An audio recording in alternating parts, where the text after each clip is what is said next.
The Jimmy Kimmel Live! Studio was electric that evening, the kind of restless, simmering energy that came when someone unexpected was about to take the stage. Chris Stapleton wasn't the usual Hollywood guest. He wasn't there to sell a blockbuster or chase viral attention. He was there because his voice, his story, and his grounded nature drew people in. Viewers at home and fans in the studio were eager to see how his earthy, soulful energy would mix with Kimmel's quick wit and teasing humor. Backstage, Chris sat quietly in his dressing room, tuning his guitar while a stagehand gave him the 5-minute warning. His long hair framed a face that was calm but alert, the faint smell of tobacco and leather trailing with every movement. His manager leaned against the wall. "Just talk music," he said. "You know Jimmy. He'll try to get a laugh, maybe poke around a bit, but you just be you."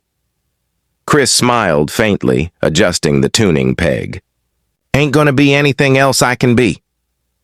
When his cue came, the familiar jingle of the Jimmy Kimmel Live. Band erupted through the studio, and the crowd rose in applause. Jimmy, full of his trademark enthusiasm, grinned wide as he turned toward the entrance. "Ladies and gentlemen, he's one of the most celebrated voices in country music. Please welcome the incredible Chris Stapleton." The applause grew into cheers as Chris walked out, guitar in hand, giving a polite nod to the audience. He wasn't flashy. His presence was quiet but powerful. Wearing a dark denim jacket, black jeans, and his signature wide-brimmed hat, he looked more like a man who'd just walked off a Tennessee porch than a Hollywood set. He shook Jimmy's hand, sat down, and offered a soft, "Thanks for having me, man." The conversation started light. Jimmy joked about Chris's beard. It's like if Zeus started a southern rock band, and the audience laughed. Chris chuckled, shaking his head. "My wife calls it the weather forecaster. Says she knows a storm's coming when it starts frizzing up." The audience howled. For a few minutes, everything flowed easily. Stories about his songwriting process, how his kids thought his guitar picks were toys, and life out in Nashville. Chris was thoughtful, his words measured, his laughter deep and genuine. Then Jimmy shifted gears. He leaned back, flipping to a new cue card, the grin still on his face but his tone turning sly. "So, Chris," he began, "you skipped the Country Music Awards this year. People noticed. Some said it was a statement, a protest even. What's that about?" Chris smiled lightly, but the humor faded from his eyes.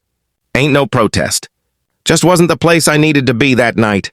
Jimmy pressed. "Come on, really? That's the biggest night in country music. Fans were looking for you. What kept you away?" "My son had his school concert," Chris replied, his tone even. "He's been working hard on that little guitar of his." Didn't seem right to miss it. A few in the audience clapped softly. Jimmy nodded, pretending to understand, but his smirk returned. "That's cute, but I mean it's one night, right? The CMAs are a pretty big deal." Chris leaned forward slightly. "Depends who you're asking. My kid thought his concert was a big deal too." The audience laughed nervously. The tension in the room grew subtle but noticeable, a flicker in the air that came when authenticity met provocation. Jimmy wasn't backing down. "So no message behind it? You weren't trying to make a point about the industry?" Chris's eyes narrowed slightly, though his voice remained calm. "Man, I make my points in my songs. Don't need a red carpet for that." Jimmy chuckled, but it came off forced. "Fair enough. Just, people like to read between the lines. You're this mysterious guy, the beard, the hat, the no-nonsense attitude. Everyone wants to know what's going on in that head." Chris gave a small smile, but it was polite, not amused. "Ain't much mystery to it. I write songs, I sing 'em, and I go home. Pretty simple life." The crowd laughed, but Jimmy could tell he was losing him. Trying to salvage the mood, he added, all right. But come on, Chris, let's be honest. You've got, 10 CMAs? You've done the whole humble country boy thing already. You can let loose a little." Chris's expression hardened. "I ain't playing a thing, man. What you see is what you get." The laughter stopped. Jimmy blinked, caught off guard by the edge in Chris's tone. "Hey, I didn't mean anything by it," he said, raising a hand. "Just teasing you a bit." Chris nodded slowly, glancing toward the audience. "I get it. Just Maybe there's a difference between teasing and trying to turn a man's choices into a punchline. The next morning, Jimmy Kimmel Live was trending across every major platform. Clips of Chris Stapleton's calm but powerful walk-off had spread like wildfire, dissected, remixed, and argued over. "Chris Stapleton storms out of interview," blared one headline, while another read, "Chris Stapleton shows Hollywood what integrity looks like." The reactions were polarizing, but one thing was certain: everyone was talking about it. Back in Los Angeles, the Jimmy Kimmel Live production office was in chaos. Assistants rushed between desks with phones pressed to their ears, publicists drafted statements, and Jimmy himself sat in his office uncharacteristically quiet. He'd watched the playback twice already, each time feeling the same sinking pit in his stomach. He hadn't intended to humiliate Chris, but he could see it now. The teasing tone, the digs, the assumptions. It had come off smug, even mean-spirited. His producer, Gina, stood by the door. "We've got country stations calling for comment, social media's lighting us up, and Chris's team just declined your apology request." "Want to go on record?" Jimmy sighed and rubbed his temples. No statement yet. "I don't want to make it worse." Gina frowned. "It's already worse." Across the country, Chris Stapleton sat at his kitchen table in his Tennessee farmhouse, a cup of coffee in his hand and sunlight spilling across the worn wood. His wife, Morgane, sat across from him, reading headlines on her phone. Their dog lay at Chris's feet, tail flicking lazily against the floorboards. "Stapleton humiliates Kimmel," Morgane read aloud, shaking her head. "You didn't even say a mean word. They're making it sound like you flipped the table." Chris smirked.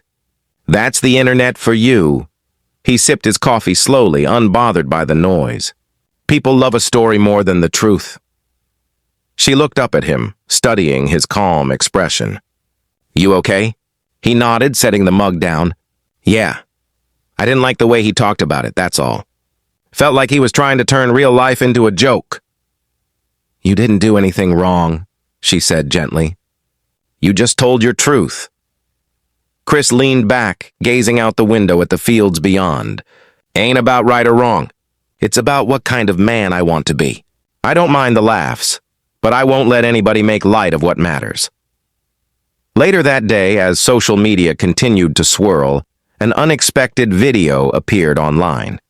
A fan in the audience had filmed what the cameras hadn't shown, the quiet exchange between Chris and a crew member right before he left the stage. "Mr. Stapleton, are you okay?" she'd asked softly. Chris had smiled kindly and said, "I'm fine, sweetheart. Just not much for talking circles." The clip went viral almost instantly, shifting public sentiment. What had been painted as a meltdown now looked like a moment of quiet dignity. People flooded Twitter with praise. This man didn't lose his temper. He just stood his ground. Another wrote, "That's what real class looks like." Meanwhile, Jimmy's team huddled in his office once again. Gina slid her tablet across the desk, showing the viral fan video. This one changed the tone completely. "Everyone's calling him a gentleman. You're the one who looks bad now." Jimmy grimaced. "I deserve that." She crossed her arms. "So what are you gonna do?" He thought for a moment. "Invite him back." Gina blinked. "Are you serious?" "Yeah," he said. "If he says no, that's fine. But I owe him a real conversation, not an act, not a monologue. Just two men talking." By that evening, Jimmy's team reached out again to Chris's management. To everyone's surprise, Chris didn't refuse. Instead, his rep called back with a short message. He'll think about it. Days passed. The media storm began to cool, replaced by new controversies and celebrity gossip. But Jimmy couldn't shake it. Every night when he walked on stage, the empty space where Chris had once sat seemed to loom in his memory. Then, nearly a week later, a letter arrived at the studio addressed simply to Jimmy. Inside was a folded sheet of notebook paper, the kind someone might jot lyrics on. Straw Chris smiled faintly, leaning back in his chair. "Appreciate that, man. Takes a lot to say it on air." Jimmy nodded, visibly relieved. "You know, I've had a lot of guests on this show. Actors, comedians, politicians. and everyone's always trying to put on a show. But you didn't come here to perform. You came here to be yourself. I wasn't ready for that." Chris chuckled softly. "Most folks ain't, but that's okay. I ain't here to prove a point, just to remind folks that what we do, how we treat people, matters. Ain't about TV or clicks or trends. It's about being decent." The audience erupted in applause, not the roaring, overproduced kind, but genuine, heartfelt clapping that filled the studio with warmth.